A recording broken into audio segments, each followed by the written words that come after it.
It's now my great honour to welcome Dr. Fiona Wood to deliver words of reflection.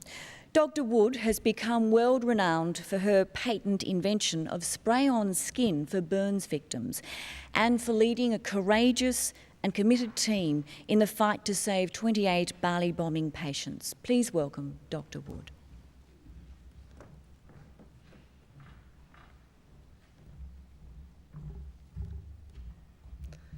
Your Excellency, distinguished Australians, all those Australians who 10 years ago distinguished themselves, all Australians, today is the day to look into your heart, and find in it the strength, the love, and the human energy,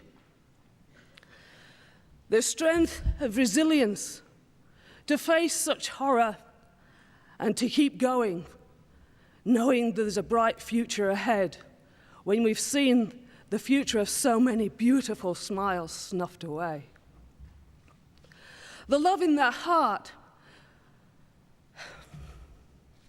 that will offer that hand of friendship and forgiveness,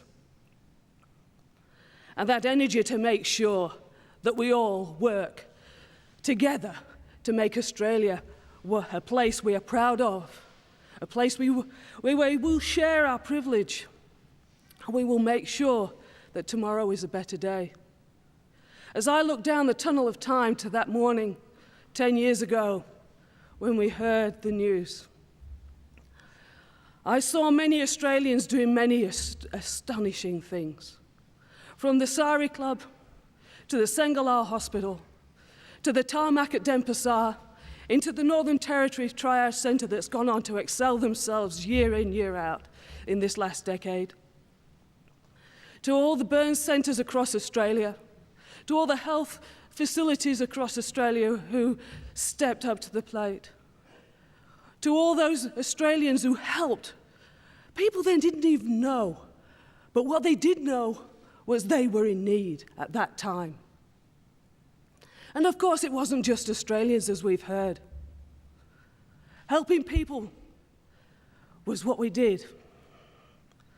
As a health professional, it's my education and training puts me in that position of privilege to help people when their life changes in an instant.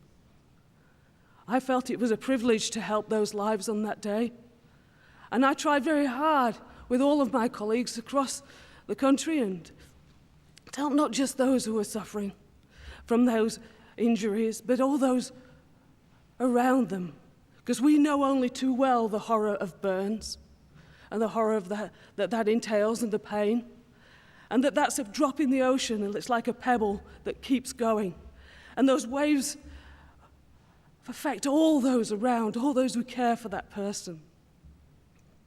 So as I look back through that tunnel of time over 10 years, I see some amazing things. I think it's a very appropriate time for us to stand and think and respect that suffering and respect that loss of energy, but also to celebrate what we have and to celebrate what we go forward with. I remember one patient, a triathlete, a young woman, whose injuries were beyond comprehension. And the first thing she said when she came out of her coma was, "I'll never run, will I walk again?" I said, "You walk, you'll run, you will race." And in 2008, she beat me in an Ironman at Busselton. I only rode the bike, and she did the whole thing. And her bike time was faster than mine, and there wasn't a dry eye in Busselton that day as we hugged coming over that finish line. 2 weeks ago, as I saw Phil Britton explaining how getting out of the Sari Club was so hard and the pain of his injuries, but the pain of his recovery was a mountain that was 10 times higher.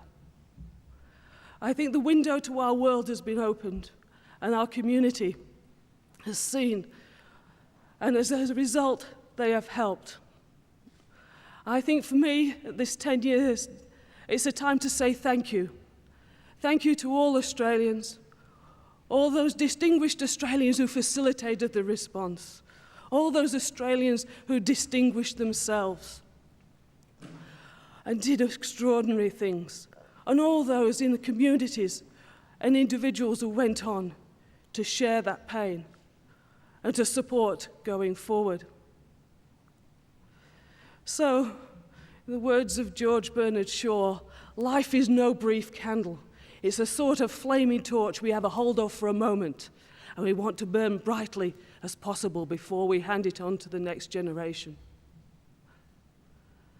I see within those hearts resilience that is inspirational,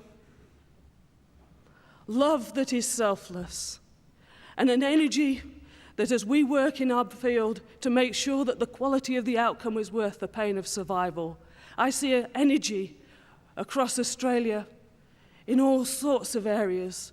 All you have to do is look for it and to connect with it, and it will grow so that we can pass on a history that we are proud of, an Australia that we are proud of, born on strength, resilience, love, and raw human energy, doing the best we can for each other.